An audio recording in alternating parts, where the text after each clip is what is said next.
Ladies and gentlemen, good day and welcome to the Batliboi Ltd Q1 FY 26 earnings conference call. As a reminder, all participant lines will be in the listen-only mode, and there will be an opportunity for you to ask questions after the presentation concludes. Should you need assistance during the conference call, please signal an operator by pressing star then zero on your touchtone phone. Please note that this conference is being recorded. I now hand the conference over to Saloni from Go India Advisors. Thank you, and over to you. Good morning, everyone. On behalf of Batliboi Ltd, I would like to welcome you to our maiden earnings call to discuss the operational and financial performance for the first quarter of FY 26. The session is being hosted by Go India Advisors. Joining us from the management team are Mr. Nirmal Bhogidal, Chairman, Mr. Sanjeev Joshi, Managing Director, Mr. Kabir Bhogidal, Executive Director, and Ms. Pooja Sawant, Company Secretary. Please note that today's discussion may include forward-looking statements which are subject to various risks and uncertainties. I encourage participants to consider these factors when interrupting company developments. With that, I now invite Mr. Bhogidal to provide an overview of Batliboi's business outlook and performance. After his remarks, the floor will be open for Q&A. Thank you, and over to you, sir. Thank you, Saloni. Just to say that after my introductory statement, Mr. Sanjeev Joshi will go into the details of the business performance. And after that, there'll be the Q&A. So anyway, thank you all, and good morning to everyone joining us today for Batliboi Ltd's inaugural earnings call for the first quarter of FY 26. We appreciate your interest and support, and I trust you have had the chance to review our investor presentation and financial results, which are available on the stock exchange. This is a milestone moment for Batliboi as we host our maiden earnings call. As this is our first conversation in such a forum, I would like to begin by reflecting briefly on the journey of Batliboi Ltd before moving on to our strategic updates for the quarter. Founded as a small shop in 1892, Batliboi Ltd has established a rich legacy across manufacturing, engineering, contracting, and marketing of industrial machinery. With over 130 years of industrial legacy, Batliboi has long been a trusted name in engineering and manufacturing. Today, we stand at an inflection point, shaping a sharper, future-focused enterprise anchored in operational discipline, asset efficiency, and long-term value creation. The first quarter results were impacted due to the post-merger compliances of Batliboi Environmental Engineering Ltd, as well as subdued demand in sectors such as textiles. Despite this, we are seeing a very strong outlook for the coming quarters, which Sanjeev will discuss in detail. Although the first quarter results were not in line with the expectations, the company expects to compensate over the next 3 quarters and close the year with double-digit growth in both top line and bottom line. Today, we operate through 3 key business segments: machine tools, textile engineering, and environmental engineering. Our team of dedicated engineers ensures comprehensive pre-sales and post-sales service through an extensive network of 15 offices nationwide. Our manufacturing takes place at our state-of-the-art facilities located in Surat, India, and Peterborough in Canada. Batliboi's global footprint continues to grow. Our products are currently present in over 20 countries, with international sales contributing approximately 26% of our revenue. This reach, coupled with our diversified expertise, underscores our ongoing commitment to excellence and innovation in the industrial equipment sector. Let me now provide a brief overview of our main business segments. 1. Machine tool division. India ranks currently 7th globally in machine tool consumption, accounting for just 3.3% of global demand. Our machine tools division is a cornerstone of Batliboi's operations, delivering a comprehensive suite of 2-axis and 3-axis CNC machining solutions, including vertical machining centers, turning centers, and vertical turning lathes. Alongside manufacturing, we represent leading global brands for both metal cutting and forming applications, offering end-to-end machining solutions. Our wholly owned Canadian subsidiary Quickmill, which is part of the machine tool division headquartered in Peterborough, specializes in large gantry drilling and milling machines. It serves industries ranging from energy, structural steel to aviation and job shops. Quickmill's strong global reputation is evidenced by more than 400 successful projects and over 105 satisfied clients worldwide. 2, our textile engineering division. India's textile sector continues to be a vital pillar of the country's industrial and export economy, valued at approximately US $240.8 billion in 2024 and projected to grow to US $475.7 billion by 2033 at a CAGR of approximately 6.84%. Winning in this competitive global landscape depends not only on speed, precision, sustainability, and cost efficiency in textiles, but also on the advanced machinery that powers this industry. At Batliboi, our textile engineering division is strategically organized into 2 key segments: air engineering and textile machinery.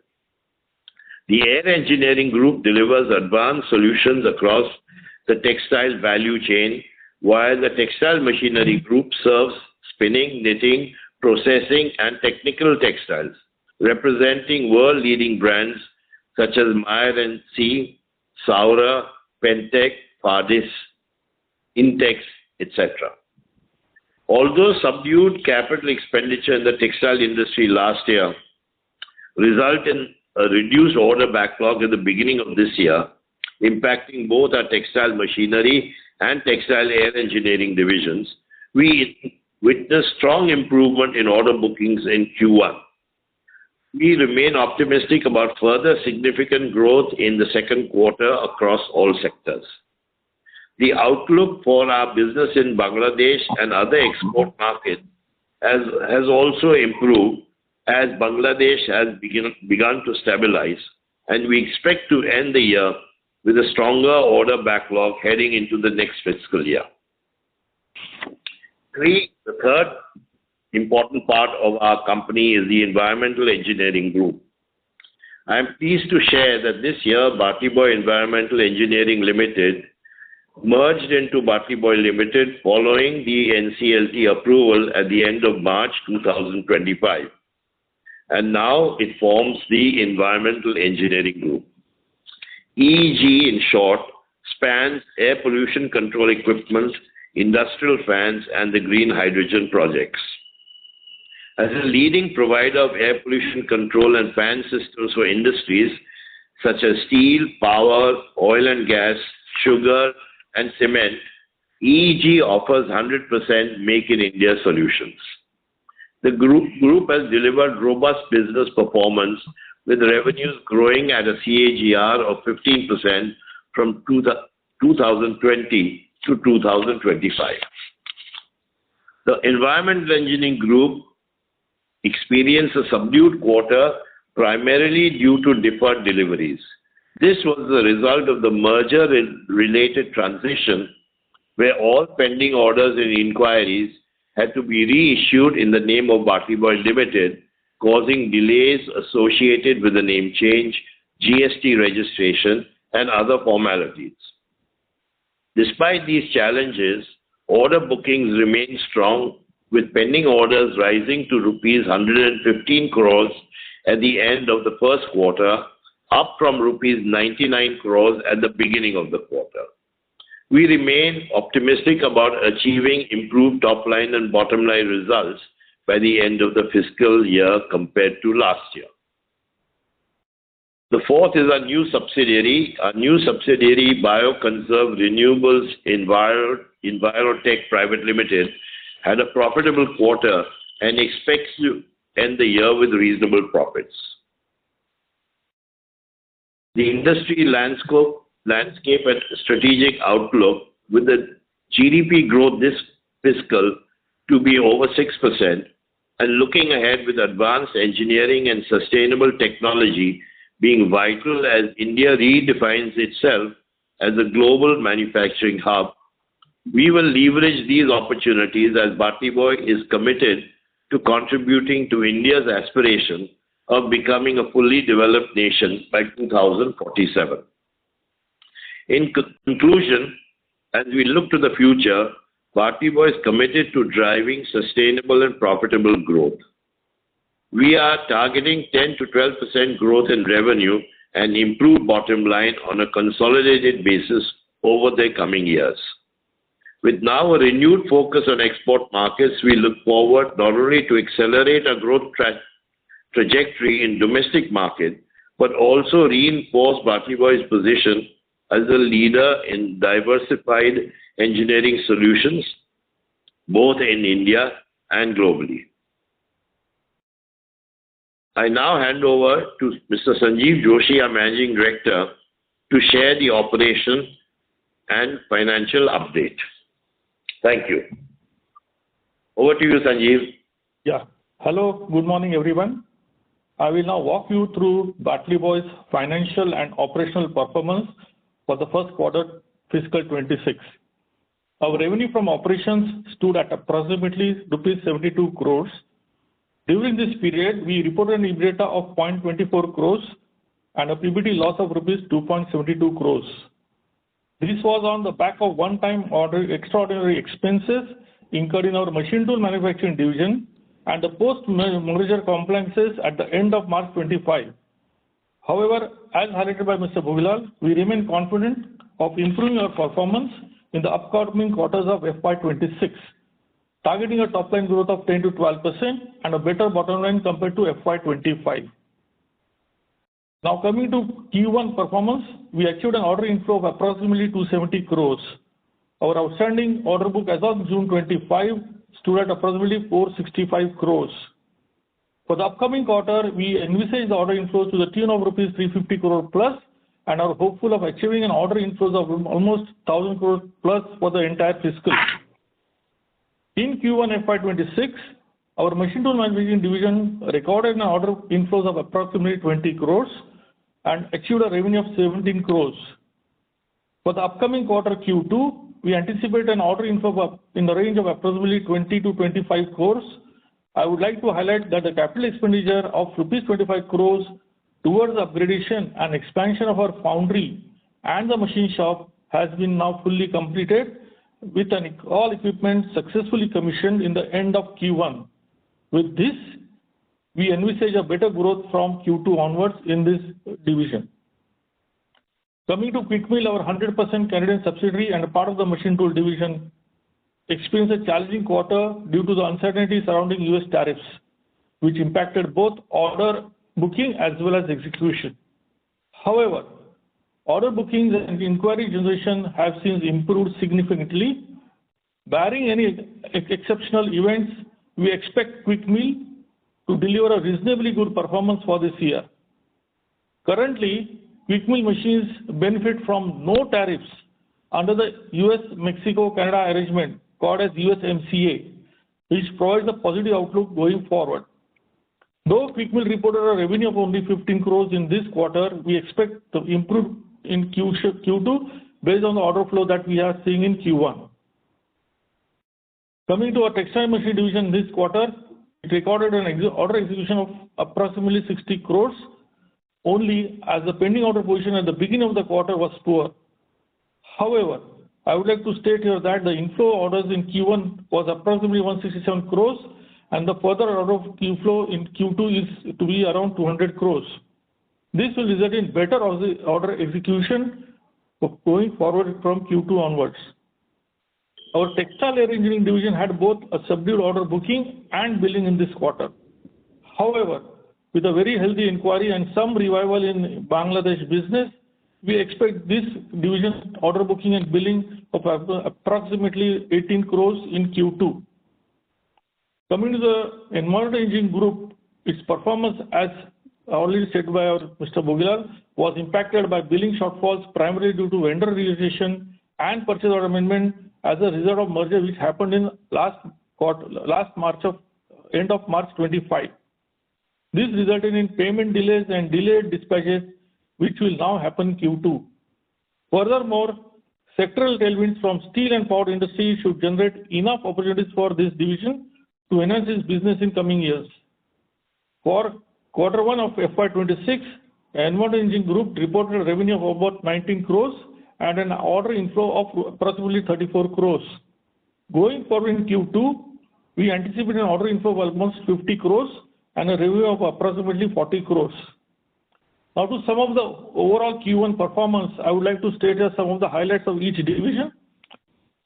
Order for coal isostatic press, valid of approximately 14 crore in the machine tool trading division, receiving a large order of 60 circular knitting machines, valued of approximately 45 crores in the textile machine division, and a single large order of rupees 4 crore in textile air engineering division.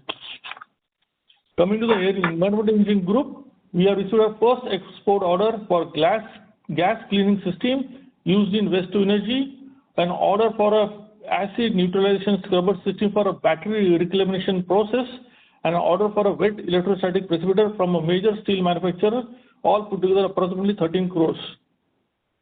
With these results underpinned our operational readiness and strategic directions, positioning Batliboi for a robust performance in the coming quarters. I now open the floor for any Q&A and are happy to take all the necessary questions. Thank you. Thank you very much. We will now begin the question and answer session. Anyone who wishes to ask a question may press star and one on their touchtone telephone. If you wish to remove yourself from the question queue, you may press star and two. Participants are requested to use handsets while asking a question. Ladies and gentlemen, we will wait for a moment while the question queue assembles. The first question is from the line of Majid Ahmad from Pinpoint X Capital. Please go ahead. Yes. Good morning, sir. I'm audible, sir? Yeah, you're audible. Yes, sir. So, my first question, sir, is that could you share any update on the company's land bank in Surat, any monetization or development plans that you have? Yeah, I think I'll answer that question. Basically, we have a total land of 45 acres, of which 4 acres has been earmarked for land for sale. The money for that will be used to repay the non-interest bearing loan of the promoters. We expect that this land of roughly 4 acres would fetch us roughly about 40 crores. We also have another 8 acres of land which we will look at opportunities in the future for converting that into a regular source of income. It will not be land which will be sold, but it will be developed whenever opportunities arise, especially in the space of IT or BPO, etc., whereby we can convert this into a kind of a permanent source of income for the company. I hope that answers my question. Yes, sir. So secondly, my question, sir, is that currently we have the margins are very subdued with a low single-digit EBITDA margins. So going forward with the merger, like what type of synergies and margins you are looking to expand for FY26? I just answered that question. See, right now the margin is subdued, but the capex that is now happening in our machine tool division will give us a product efficiency and the production base to grow. Our environmental engineering division with the merger is also going to add to the bottom line and the top line. So we expect that all this and the future of textile looking good for the coming quarters in the range, we look at a range of 10 to 12% in the fiscal 26. Okay. But we are anticipating more than 1,000 crores of orders, and just 10 to 12% is very conservative, right? Like for this, are you saying for FY26 or for the next coming years, 10 to 12%? The coming year, for the coming year. Yeah. Okay, sir. See, I think you must realize that we are in the capital goods industry, and all order inflows don't get translated into execution in the same year. So a lot of the order inflow of this year, especially towards the fag end of the year, will be the pending order position at the end of the year, which will augur well for the next year. So of the current order book, how much is, can you give me the execution timeline breakup, like which will be executed this year and other things that will be executed next 2-3 years? Like, you see, basically, because we are in different types of businesses, the order execution time from the time we book the order varies from 3 months to maybe over a year also. But the bulk of our order backlog today will all be executed before the end of the year. Got it. And are there any significant capex that is coming for this year? Can you give me the guidance that you're looking to do capex or something for? I think we are now going to digest and ensure that the 25 crores that we have spent are going to give us the results that we planned for over this year. So we'll be basically looking at any major capex plan. It'll be all in the planning stage, which we will then look for execution next year or year after next. But just to say that one major plan for the current year is to install a solar system for our manufacturing facilities at Surat. Okay. That coupled with our windmill that we already own should give us more or less self-sufficiency in power by the end of the year. Okay, sir. So you're saying that you're getting the renewable energy, but if you can give me a breakup of your power cost as a percentage of sales, so how much cost savings that would lead to, like, and how much margins accretion that can lead post this commissioning of this plant? I think more or less today our current power cost, net power cost after taking the benefits of our windmill will probably be in the region of about 1.5 crore a year, which will go down to more or less a negligible amount by the end of the year. Okay, sir. Am I right, Sanjeev?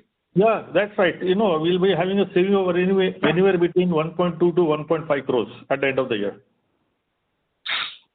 Okay, so my final question, sir, is that what is the sustainable margins that you're looking for this year or next year? Like, what are you looking post this? I think our margins will vary from division to division, but I think they will substantially improve compared to last year and what we have shown in the first quarter because of the expansion of the manufacturing in machine tools, where as with the capex plan, we are talking about in the next 2 years doubling the production, which with very little increase in any variable cost other than raw material. So our margins definitely will further improve. And then with what Sanjeev mentioned about the environmental engineering group, expecting to grow in a very sustained way, we expect margins there also to improve. Yeah, right. Okay, sir. Thank you, sir. All the very best. Thank you. Thank you. Thank you. Thank you. Before we take the next question, we would like to remind participants that you can press star and 1 to ask a question. The next question is from the line of Shreya, an individual investor. Please go ahead.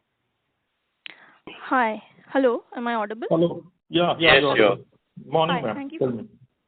Thank you for the opportunity, sir. I had 2 questions. Can you comment on the current debt levels, especially because, we are anticipating decline in debt, post the merger? Yeah. And currently, our debt level comprises of basically a cash credit of about 11 crores from the banks. And we have a small term loan of about 1.5 crores or 1.7 crores roughly. Unfortunately, the terms of that term loan are such that we cannot repay in prematurely, but it's a very small term loan. And then we have the promoter-bearing loan, which is a non-interest-bearing loan of roughly about 40-odd crores, which, as I mentioned earlier, this 40-odd crores of promoter loan will be repaid once we sell the 4 acres of land. So primarily we have a very limited exposure both in terms of short-term and long-term debt, which is adequately covered by roughly about 15 crores, which we have cash on hand, which we've invested in safe securities, which we will use as a land bank or a money bank whenever we look at any kind of acquisition. Okay. So I hope so. If you look at probably currently we are at the moment more or less at zero debt, zero interest bearing level. Right. Okay, got it, sir. Thank you. So the next question I had is, how is Batliboi managing its cash flows, in light of the recent changes in its operating, investing, and financing activities? If you could just elaborate on that. Well, if you look at the capital goods industry, normally we will not supply equipment unless we get paid for. Unless it is like an EPC contract, in which case our payment is a stage-wise payment. So in that sense, we handle our cash flow very well from the point of view of from the time we receive an order to the time we execute. Right. Okay. Thank you so much, sir. Thanks for the opportunity. Thank you. Good luck. Thank you. Thank you. Thank you. Thank you. Participants, to ask question, please press star and 1. The next question is from the line of Amresh Kumar from Geosphere Capital. Please go ahead. Sir, thank you for the opportunity. Sir, I wanted to understand in the machine tools division, other than the automotive customers that we have, how are the other customers doing, especially the industrial ones? Why I'm asking this question is that our automotive customers would be under some kind of stress because of the tariff-related issues. So that would be my first question, sir. Okay, I just take this, Amrish. Basically, understand we are in the CNC machine tool business where we are manufacturing turning centers and vertical machining centers. These are basically machines which are used abundantly not only in auto sector but in the agriculture sector, in the job shop, even in the die mold. We are very strong in the die mold business. And looking at the numbers that we are manufacturing today, the headroom for growth is huge. We have hardly a market share of not less than 4 to 5%. And the number of and going forward, whatever new machines we are going to add, I would say rather that we are not totally dependent on the auto sector. Our auto sector exposure would be not more than 10 to 15%. So we are really not worried about what happens on the tariff with the US because the domestic consumption in this space is so huge, and the way we are manufacturing the market share being so low, I am not worried that going forward machine tool business will be very largely impacted by these tariffs of automotive sector, Amrish. Got it, sir. So, sir, can you little bit expand on our CNC machine division? Yeah. So I think we are at 3-axis machines right now. Correct. So are we planning to go above this, and what is the realization per machine currently we have, and how are we looking at this division going forward? Yeah, Amrish, I'll answer this. Basically, please understand that right now the machine that we are manufacturing, let's say is a 100% market for this product basket. Say 80% of the machines fall in the line which we are manufacturing today. So our line of turning centers that we have and the vertical machine centers that we have almost directly contributes or addresses 60-70% of the overall machine tool business in this country. So you can understand the opportunity and the headroom that we have to grow. What we are doing is that rather than going into the next level of machines, which are highly complex machine in more than 3 axis, we would rather are working on a product development in the same space in terms of our turn mill center and going forward on the linear machine centers, which will give us the volumes that we are looking for in the same basket of machines that we are right now manufacturing, Amrish. So to answer your question directly, at least for the next 1 or 2 years, we are going to improve upon our existing product basket, improve the numbers of machines or the market that we have, and then as we stabilize going along the numbers that we want to achieve in this product basket, we will be looking at further expansion into the newer models. Got it, sir. So what would be the capacity of our machine, CNC machine division? What are we producing right now, and where do we want to go in, say, next 2 to 3 years? Okay, so to answer that question, as we have just discussed about our capex investment that has happened in this last financial going forward. This capex expansion is basically to address quality as well as the production.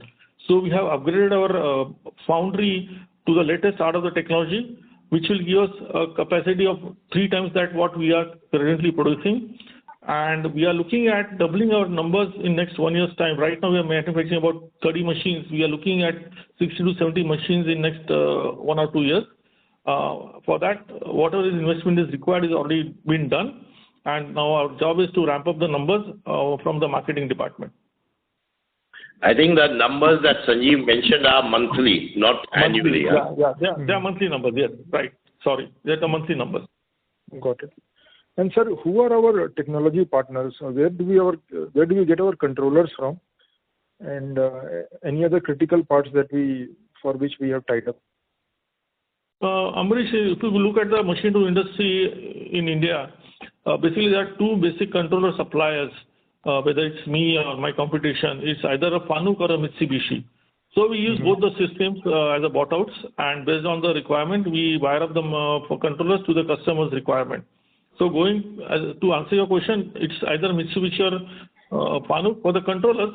Rest of them are bought outs, small bought outs for the lubricant oil systems, ball screws and linear guideways are imported from Taiwan, which everybody does because there's no manufacturing in the country today who manufactures linear guideways and ball screws. So everybody is importing from Taiwan. Got it, sir. And my last question would be, sir, what would be the import content or the imported part of the market that we are trying to target? I didn't get your point. Come back to me again. So our machines, how much of that would the demand of those machines would be fulfilled by the imports right now in India? Import of the machines? Yeah. How much is the total demand and how much is domestically produced? See, import of these machines are hardly anything because these are all basically 4 or 5 major manufacturers in this country who fulfill the domestic demand. The majority of the imports that are happening over the very high large machines, which probably is not made in India. Correct. Also, don't forget that globally we are banking. So we are banking on the market growth right now, correct? Yeah. Okay. Yes, sir. You were saying something? So we are banking on the market growth rather than on import substitution. Yeah, it's a market growth. Yeah, it's all market growth. This division will continue to grow at average CGR.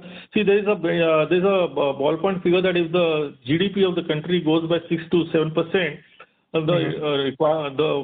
the machine tool industry CGR would be in the range of 12 to 14%. And you would be growing higher than this or in line with this market growth? We are going in line with that. We are going to just wrap up in line with that with all the capex that has happened. Okay? Okay. Got it, sir. Yeah. Thank you so much. Yeah, thanks. Thank you. A reminder to the participants, please press star and 1 to ask a question. The next question is from the line of Dipesh from Manya Finance. Please go ahead. Yeah, hi. Am I audible? Yeah, you're audible. Yeah. Okay. First of all, as a management, how would you read the first quarter results, and what would be your comments since most of the second quarter is already passed? So, what would be your comments for the second quarter? I think we have already given you some figures. I think Sanjeev has already explained, and I also mentioned in my opening remarks about how we see the outlook for the second quarter and Q3 and Q4. And as we said that by the end of the year, we should expect a top line growth of between 10 to 12% and a consequent increase in profits based on that growth. So we are still very positive about the FY26, though our first quarter results were not as per our expectations. Okay. And what is the rationale for the merger between Batliboi and BEL? I think you see the point was that there are two or three rationales. One rationale is, of course, the fact that the environmental engineering business is a high growth business for us, especially with the kind of infrastructure spending that is going on in our country and which will continue to grow. The second is that while the environmental engineering business is relatively not dependent too much on borrowed funds, but it requires huge non-fund based limits like bank guarantees, LCs, etc. And these in today's times, banks are insisting that there must be adequate security for these non-fund based limits. Unfortunately, personal guarantees of directors is not good enough for the banks.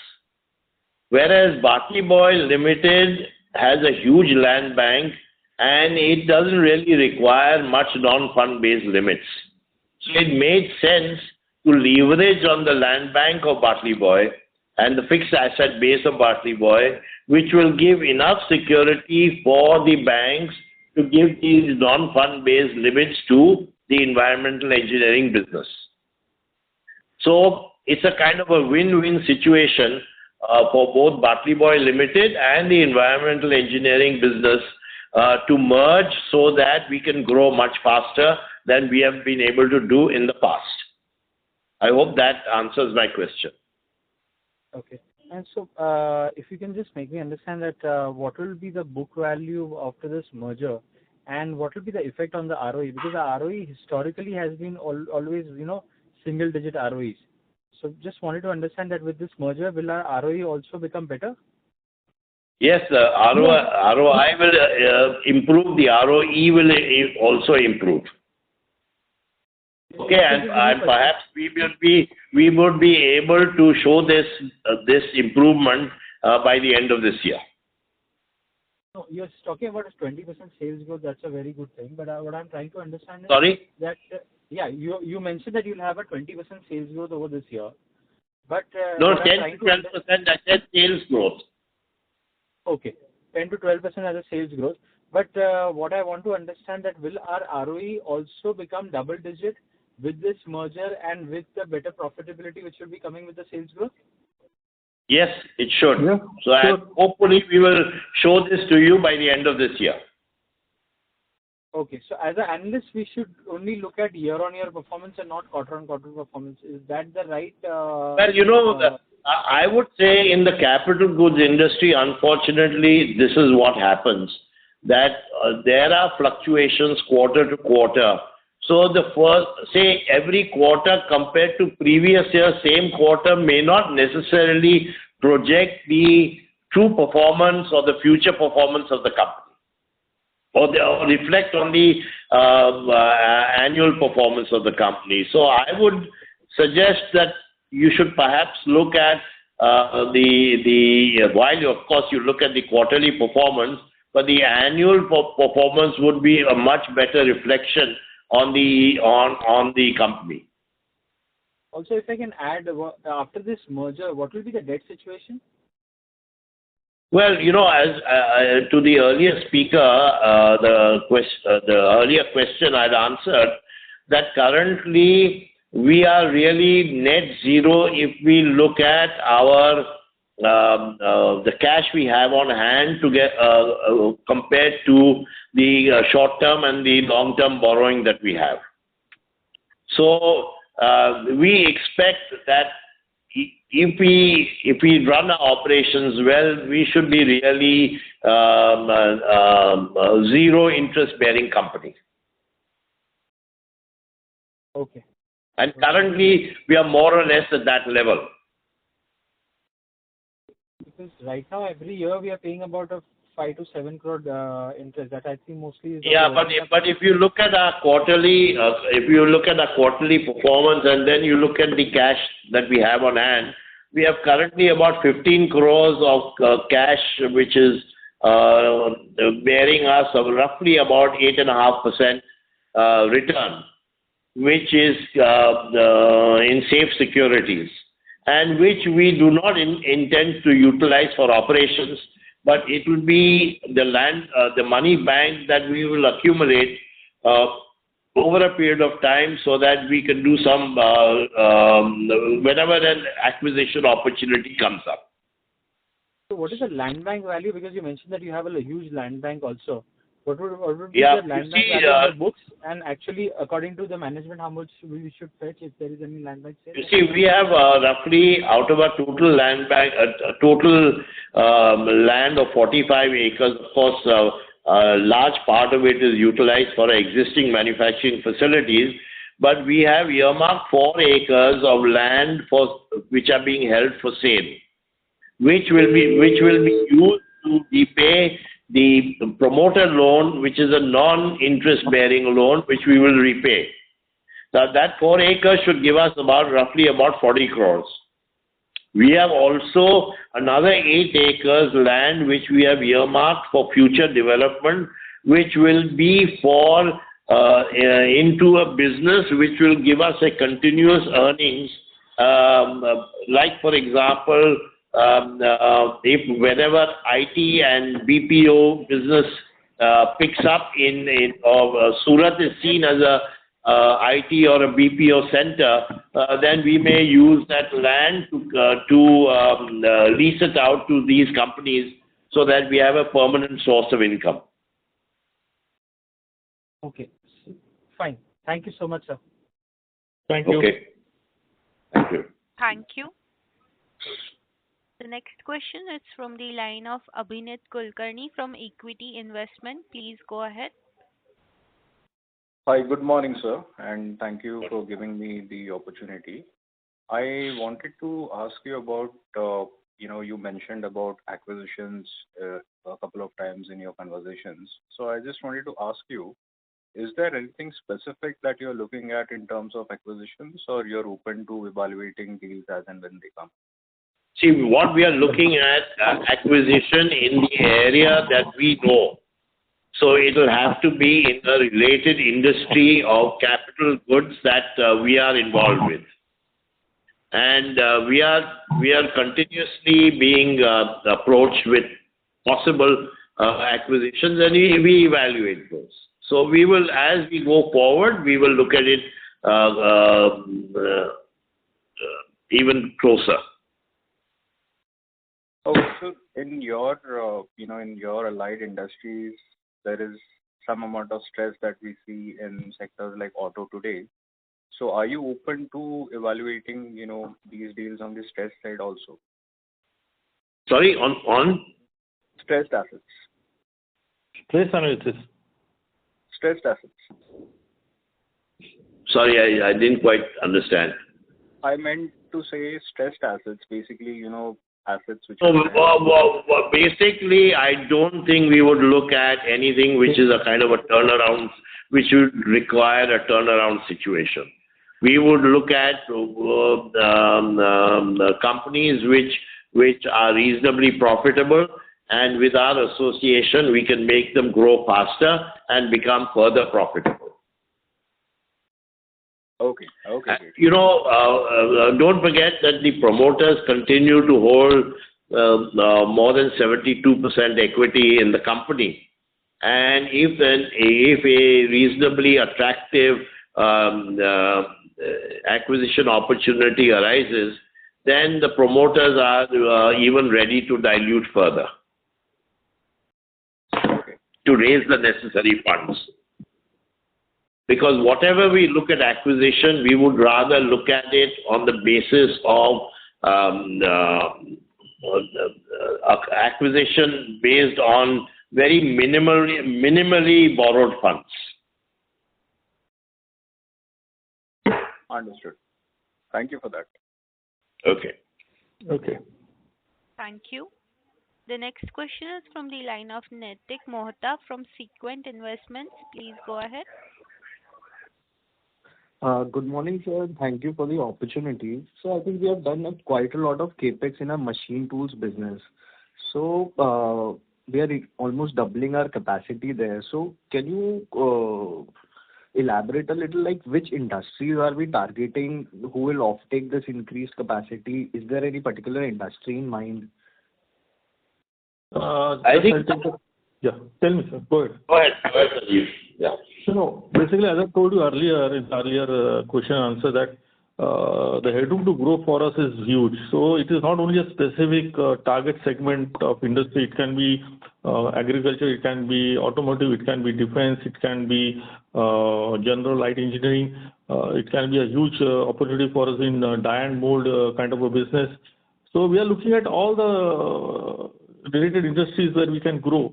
And as I said earlier, the headroom for us to grow with this doubling of capacity is quite huge. So we have no doubt that whatever numbers we are looking at should happen in next 1 or 2 years' time. Oh, okay.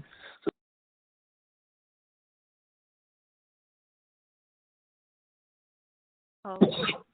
Hello. Sorry. The line from the participant has been dropped. I'll take the next question. The next question is from the line of Siddharth Bhattacharya from Authum Investments. Please go ahead. Good morning, gentlemen. Am I audible? Hello? Yes, sir, you are audible. Yeah. So, basically, I have a couple of questions. One is, I see that your gross margins are fairly strong at around close to 40%. I'm sorry, there's a lot of disturbance. We can't hear you clearly. So, your voice is echoing. Is it better now? Yes. Yeah. Yeah. So I'm seeing that we have a healthy gross profit margin of close to 38-40% overall, but that does not actually translate into EBITDA on a frequent basis. So just wanted to understand what is the operating leverage over here as we double our capacity in machine tools, and also are there any chances that there are one-offs or something, or maybe there are, because of the business condition, there is some issue in terms of freight costs and everything that has gone up. So once that settles down, the conversion becomes much more stronger. Can you please comment on the same? No, I think the thing is that I explained it earlier to another question, that when we are talking about doubling our machine tool production with the capex that we have done. Now, there will be no further addition to any variable cost on that, on doubling the production, other than the consequent increase in raw materials. So basically, we would see most of the gross margin that we earn going into the bottom line. Correct. That would significantly improve our margins, not only in the machine tool division, but for the company as a whole. Got it. So basically, if I look at it the other way, the minimum economic size for us to use out efficiencies is actually doubling of the capacity that will happen now. So that is the minimum economic size. That's right. That's right. Okay. And also, we are now talking about being more or less net power cost free with the addition of solar in our manufacturing facilities. So that will also shave off another crore and a half of cost. On an annual basis?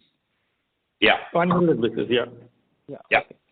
Now, on the next question, in the environmental engineering group, so what I also see is we are looking to get into water-based water and effluent treatment plants through bioconserve renewables. So just wanted to understand where in the value chain do we come in, and what are the solutions that we provide or we planning to provide over there? See, at the moment, this is focused on the textile industry, where there is a great demand for every processing, every process house in the textile factory to have a zero liquid discharge. That is the requirement of the day. So we are just now focusing only on the textile industry. Once we are reasonably stabilized as a company in this area, then we will look at the other non-textile areas, whether it is pharma, food, chemicals, etc. So that is going to happen through bioconserve renewables. That's right. So bioconserve will only look at effluent treatment and a zero liquid discharge. So effectively, ETP plants would be our targets. Yeah. But we will not get into the area of sewage or any of that kind of, where government and the municipal corporations become our customers. Got it. So no civil construction based activity is what we are looking at. No. Supply of machinery only. Only machinery, yeah. Supply and process machinery.